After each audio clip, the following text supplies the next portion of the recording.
آئی عقیدت و محبت کے ساتھ بارگاہ رسالت میں درود پاک پڑھ لیں۔ اللہم صلی علی سیدنا مولانا محمد مبارک وسلم صلاۃ و سلام علیک یا رسول اللہ صلی اللہ تعالی علیہ وسلم۔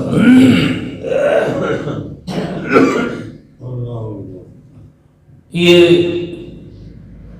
شب جو ہے یہ شب معراج ہے۔ آج سے تقریباً 1450 سال پہلے آج ہی کی رات میں دونوں جہاں کا مالک و مختار معراج کا دولہا بن کے خدا سے ملنے گیا تھا۔ اللہ تعالی ہماری اس چھوٹی سی محفل کو اپنی بارگاہ میں قبول فرمائے، کیونکہ سب سے اچھی محفل ہوتی ہی وہی ہے کہ جس کو اللہ اپنے کرم سے قبول فرما لے۔ طبیعت چاہ رہی ہے 2-3 شعر امام اہل سنت مولانا شاہ امام احمد رضا خان فاضل بریلوی علیہ الرحمہ کے آپ کے سامنے پڑھ دوں۔ درود پاک پڑھیں اور اللہم صلی علی سیدنا مولانا محمد مبارک وسلم صلاۃ و سلام علیک یا رسول اللہ صلی اللہ تعالی علیہ وسلم۔ اعلیٰ حضرت کا کلام بھی کیا ہے، اصل میں ایک وظیفہ ہے، اور اعلیٰ حضرت کو اعلیٰ حضرت ایسے ہی تھوڑی نہیں کہتے ہیں، بڑے بڑے حضرتوں کے بھی سمجھ میں نہیں آتا اعلیٰ حضرت کا کلام۔ منار قصر رضا تو بلند ہی کافی ہے، تم اس کے پہلے ہی زینے پہ چڑھ کے دکھلا دو۔ فتاوی رضویہ تو ایک کرامت ہے، ذرا ہدایت بخشش ہی پڑھ کے دکھلا دو۔ تو کلام ہے، نعت پاک لکھی ہے حضور کی شان میں، بتایا ہے کہ یہ سب کچھ جو ہے وہ حضور ہی کا صدقہ ہے۔ سبحان اللہ آپ کہتے رہیں، شعر کو سمجھنے کی کوشش نہ کریں، کیونکہ بادشاہ کا کلام بھی کلام کا بادشاہ ہوتا ہے۔ نظر ایک چمن سے دو چار ہے، نہ چمن چمن بھی نثار ہے، نظر ایک چمن سے دو چار ہے، نظر ایک چمن سے دو چار ہے،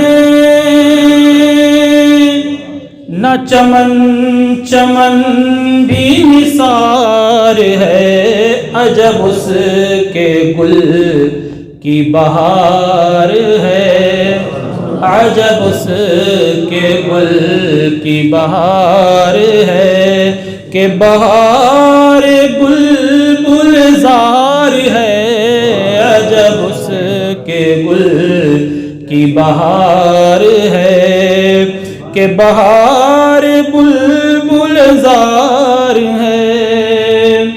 اور یہ سمن یہ سوسن و یاسمن، یہ بنفشہ نرگس و نسترن، یہ سب پھولوں کے نام ہیں۔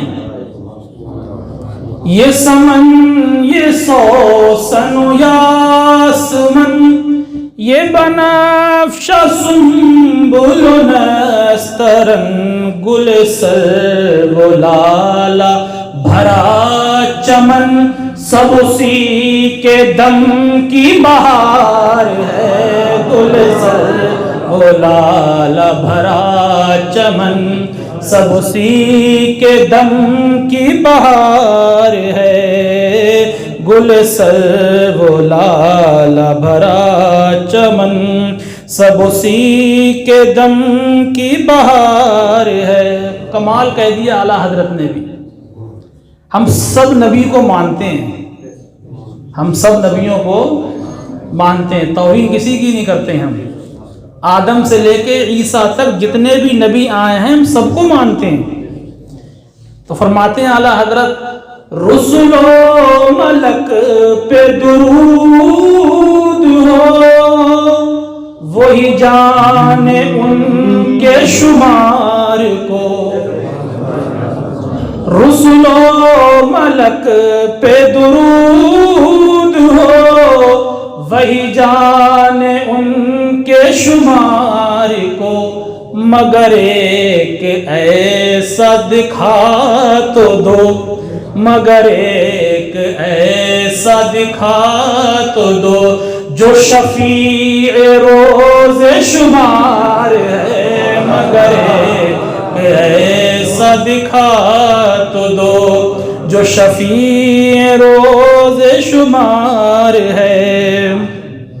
اور نہ حجاب چرخ و مسیح پر، نہ کلیم و طور نہا، مگر نہ حجاب چرخ و مسیح پر، نہ کلیم و طور نہا، مگر جو گیا ہے عرش سے بھی ادھر، جو گیا ہے عرش سے بھی ادھر، وہ عرب کا ناقہ سوار ہے، جو گیا ہے عرش سے بھی ادھر، وہ عرب کا ناقہ سوار ہے۔ اور یہ رضا کے نیزے کی مار ہے، کہ عدو کے سینے میں غار ہے، یہ رضا کے نیزے کی مار ہے، کہ عدو کے سینے میں غار ہے، کس چارہ جوئی کا وار ہے، کہ یہ وار وار سے پار ہے، کس چارہ جوئی کا وار ہے، کہ یہ وار وار سے پار ہے۔ یہ بھی نبی ہیں، جتنے بھی فرشتے ہیں سب پر درود ہو، اور کتنا درود ہو اس کا شمار تو اللہ ہی جانے۔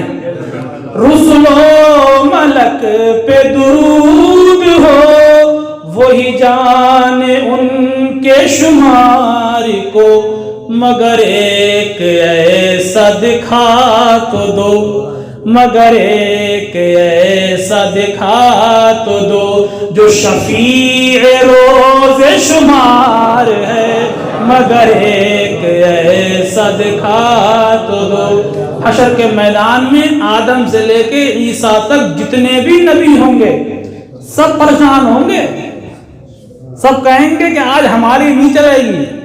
تمام لوگ آدم کے پاس جائیں گے، وہ بھی منع کر دیں گے، جتنے بھی نبی ہیں سب کے پاس جائیں گے، سب منع کریں گے۔ حضرت عیسیٰ کہیں گے ایک ذات ایسی ہے جس کو محمد کہتے ہیں، آج اس کی بادشاہت ہے یہاں پہ ہیں، مگر ایک ایسا دکھا تو دو، جو شفیع روز شمار ہے۔ نہ حجاب چرخ مسیح پر، نہ کلیم و طور نہا، مگر جو گیا ہے عرش سے بھی ادھر، وہ عرب کا ناقہ سوار ہے، جو گیا ہے عرش سے بھی ادھر، وہ عرب کا ناقہ سوار ہے۔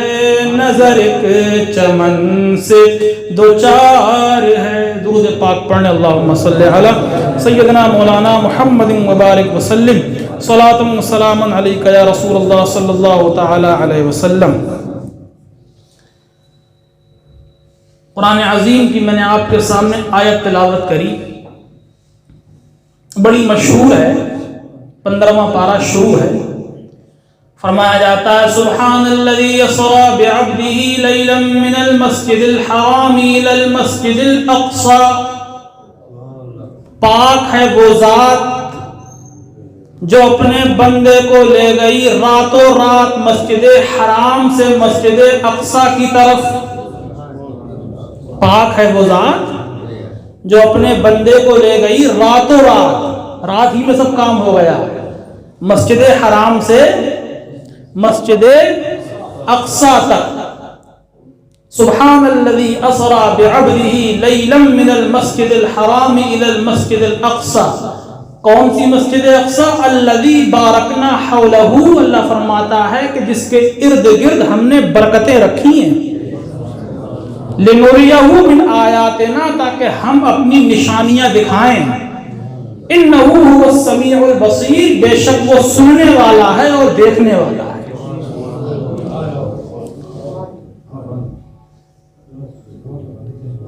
تو راتوں رات اللہ تعالیٰ اپنے محبوب کو مسجد حرام سے مسجد اقصیٰ تک لے گیا۔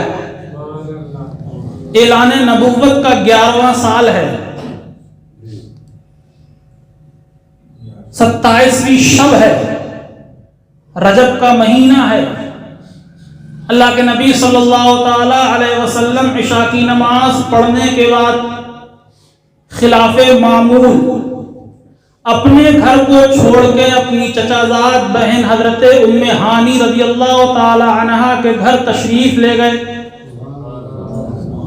اپنے گھر کو چھوڑ کے اپنی چچا زاد بہن حضرت ام ہانی رضی اللہ تعالی عنہا کے گھر تشریف لے گئے۔ دروازے پہ دستک دی، بہن نکل کے آئی۔ رسول اللہ نے فرمایا بہن آج کی رات ہم تمہارے گھر میں رہنا چاہتے ہیں۔ حضرت ام ہانی کہنے لگی یا رسول اللہ اس میں پوچھنے کی کیا بات ہے، سب آپ ہی کا تو ہے یہ۔ اللہ کے نبی صلی اللہ تعالی علیہ وسلم نے حضرت ام ہانی کے گھر میں آرام فرمایا۔ وہ دور بڑا خطرناک تھا، نبوت کے اعلان کے بعد بڑا خطرناک معاملہ تھا، کافر آپ کی جان کے دشمن بنے ہوئے تھے۔ حضرت ام ہانی سبحان اللہ عورت ہیں، حضور کو لٹالا، خود ام ہانی ننگی تلوار لے کے گھر کے چاروں طرف چکر لگانے لگی، کہیں دشمن گھر میں نہ گھس آئے۔ رات کا کچھ حصہ بیتا، غیب ندا آئی، اللہ تعالیٰ نے فرمایا جبرائیل دنیا میں دیکھو کون کون سو رہا ہے، کون کون جاگ رہا ہے۔ جناب جبریل کہتے ہیں باری تعالیٰ پوری دنیا سوئی ہوئی ہے سوائے تیری ایک بندی کے وہ جاگ رہی ہے۔ اللہ نے فرمایا جبریل میری اس بندی کو بھی سلا دو۔ حضرت جبریل علیہ السلام نے ٹھنڈی ٹھنڈی ہوا چلائی۔ وہ ہوا کا جب جھونکا حضرت ام ہانی کو لگا، ام ہانی اس ہوا کی مستی میں آئی، دیوار سے ٹیک لگائی، حضرت ام ہانی کو بھی نیند آ گئی۔ اللہ فرماتا ہے جبریل سب سو گئے؟ حضرت جبریل کہتے ہیں اللہ سب سو گئے۔ اس کے بعد اللہ فرماتا ہے جبریل اب چلو جنت میں جتنے بھی لوگ ہیں، جتنے بھی حوریں ہیں، ان سے کہو کہ جنت کو سجا دیا جائے۔ 70,000 فرشتوں کی جماعت لے کے میرے محبوب کے پاس جاؤ۔ حضرت جبریل 70,000 فرشتوں کو لے کے حضرت ام ہانی کے گھر چھت پھاڑ کے تشریف لائے۔ مصطفیٰ جان رحمت محو خواب ہیں، آرام فرما رہے ہیں۔ جبریل کہتے ہیں اللہ تیرا محبوب تو سویا ہوا ہے، اسے کیسے اٹھاؤں؟ اللہ فرماتا ہے جبریل ایسا کرو میرے محبوب کے قدم مبارک پر اپنے کافوری ہونٹ رکھو۔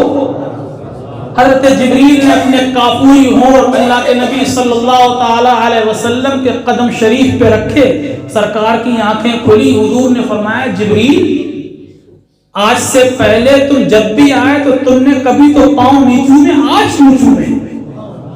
جبریل کہتے ہیں میں نے نہیں چومے ہیں، چموانے والا چموا رہا ہے، مجھے نہیں پتا، چموانے والا چموا رہا ہے۔ حضرت جبریل علیہ السلام اللہ کے نبی صلی اللہ تعالی علیہ وسلم کو وہاں سے اٹھا کے مسجد حرام میں حتیم کعبہ کے سامنے لے کے آئے۔ سرور کائنات صلی اللہ تعالی علیہ وسلم کو لٹالا گیا، آپ کے سینے کو چاک کیا گیا، آپ کے مبارک دل کو نکالا اور سونے کا تشت لایا گیا۔ وہ سونے کا تشت ایمان و حکمت سے بھرا ہوا تھا۔ میرے سرکار کے دل کو، قلب اطہر کو زمزم شریف کے پانی سے دھویا گیا۔ اس کے بعد آپ کے دل میں ایمان و حکمت کو رکھا گیا، پھر آپ کا دل آپ کے سینے میں رکھ دیا گیا، سینہ سی دیا گیا۔ جب سینہ سی دیا گیا 70,000 فرشتوں کا جھوم اٹھے۔ اللہ کے نبی صلی اللہ تعالی علیہ وسلم نے زمزم شریف کے پانی سے غسل فرمایا، زمزم شریف کے پانی سے غسل فرمایا۔ اس کا نقشہ امام اہل سنت نے کھینچا ہے بڑے کمال کا۔ وہ سرور کشور رسالت جو عرش پر جلوہ گر ہوئے تھے، نئے نرالے طرب کے ساما عرب کے مہمان کے لیے تھے، نئے نرالے طرب کے ساما عرب کے مہمان کے لیے تھے۔ امام اہل سنت نے پورا نقشہ شاعری کی روشنی میں پورا قصیدہ معراجیہ لکھا ہے۔ یہ اللہ کے نبی نے زمزم شریف سے غسل دیا، جنتی جوڑا حضور کو پہنایا گیا، ایک جنتی براق اللہ کے نبی کی بارگاہ میں پیش کیا گیا، سرکار اس براق پہ بیٹھے، اس براق کی رفتار کا عالم یہ تھا کہ جہاں تک نگاہ پہنچتی تھی وہاں تک اس کا پہلا قدم جاتا تھا۔ سرکار اس جنتی براق پہ بیٹھے، براق اپنی برق رفتاری سے مسجد حرام سے مسجد اقصی کی جانب روانہ ہوا۔ کیسا سما ہوگا سبحان اللہ، یعنی جانے والا بھی نور ہے، بلانے والا بھی نور ہے، سوار بھی نور ہے، سواری بھی نور ہے۔ حضرت جبریل نے رکاب تھامی، حضرت میکائیل نے لگام تھامی، حضرت اسرافیل نے زین کو سنبھالا، یعنی رکاب تھامنے والا بھی نور، لگام پکڑنے والا بھی نور، زین سنبھالنے والا بھی نور، سوار بھی نور، سواری بھی نور، پورا ماحول نور سے بھر گیا ہے۔ وہ برق رفتار براق مسجد حرام سے مسجد اقصی کی جانب روانہ ہوا اور کئی وادیوں سے گزرتا ہوا۔ جب اللہ کے نبی صلی اللہ تعالیٰ علیہ وسلم مسجد حرام سے مسجد اقصی کی جانب جا رہے تھے تو وادی نخلا میں ہمارے حضور نے حضرت موسیٰ کو اپنی قبر میں نماز پڑھتے ہوئے دیکھا، حضرت موسیٰ کو اپنی قبر میں نماز پڑھتے ہوئے دیکھا۔ اللہ کے نبی صلی اللہ تعالیٰ علیہ وسلم بیت المقدس پہنچے۔ جب اللہ کے نبی بیت المقدس پہنچے تو بیت المقدس کا ماحول ہی کچھ اور تھا۔ مسجد اقصی تمام نبیوں سے بھری ہوئی تھی، آدم سے لے کے عیسیٰ تک جتنے بھی نبی تھے سب نبی آپ کا انتظار کر رہے تھے۔ کسی نے سوال کیا، بات سمجھ میں نہیں آتی ہے کہ اللہ تعالیٰ کو جب آسمان پہ بلانا ہی تھا تو سیدھے مسجد حرام سے آسمان پہ بلا لیتا، مسجد اقصی کیوں بلوایا؟ پہلے آسمانی تو بلانا تھا نا، تو مسجد حرام سے ڈائریکٹ وہیں بلوا لیتا، یہ مسجد اقصی کو کیوں بلوایا؟ تو لوگوں نے کہا ارے پاگل، تمہیں پتا نہیں ہے کہ اللہ تعالیٰ کو اپنے محبوب کو امام الانبیاء بھی تو بنانا تھا، سارے نبیوں کو مقتدی بنانا تھا، آمنہ کے لال کو امام الانبیاء بنانا تھا۔ ارے اگر ہمارے آقا جناب محمد مصطفیٰ صلی اللہ تعالیٰ علیہ وسلم مسجد اقصی کو چھوڑ کے مسجد حرام سے آسمانوں کی طرف چلے جاتے تو حضور کی تو معراج ہو جاتی، لیکن نبیوں کی معراج نہیں ہوتی۔ اس لیے مصطفیٰ کی معراج خدا تک پہنچنا ہے اور کائنات کی معراج محمد مصطفیٰ تک پہنچنا ہے۔ بعض محققین نے لکھا ہے کہ جب سرکار نے تمام نبیوں کی امامت فرمائی تو آپ کی بشریت کی معراج ہو گئی۔ جب آپ سدرۃ المنتہا سے بھی آگے نکل گئے تو آپ کی نورانیت کی معراج ہو گئی۔ جب آپ عرش اعظم سے بھی آگے نکل گئے تو آپ کی حقیقت کی معراج ہو گئی۔ ارے ہم تو یہ کہتے ہیں کہ ہمارے حضور نے نبیوں کی امامت فرمائی تو نبیوں کی معراج ہو گئی، ہمارے حضور سدرۃ المنتہا سے آگے نکلے تو سدرۃ المنتہا کی معراج ہو گئی، ہمارے حضور عرش اعظم سے آگے نکل گئے تو عرش اعظم کی معراج ہو گئی، ہمارے حضور دنا فتدلی فکان قاب قوسین او ادنی پر پہنچے اور اللہ تعالیٰ کی اللہ تعالیٰ کا نور آپ کے اوپر پڑا تو آپ کی معراج ہو گئی۔ مطلب یہ ہے کہ محمد مصطفیٰ خدا کو دیکھیں تو محمد کی معراج ہے اور دنیا محمد مصطفیٰ کو دیکھے تو دنیا والوں کی معراج ہے۔ یہ خدا تک پہنچنا یہ محمد کی معراج ہے اور ہم لوگوں کا محمد تک پہنچنا یہ ہماری اور آپ کی معراج ہے۔ اگر مسجد اقصی نہ جاتے تو یہ ماحول ہی نہیں بن پاتا۔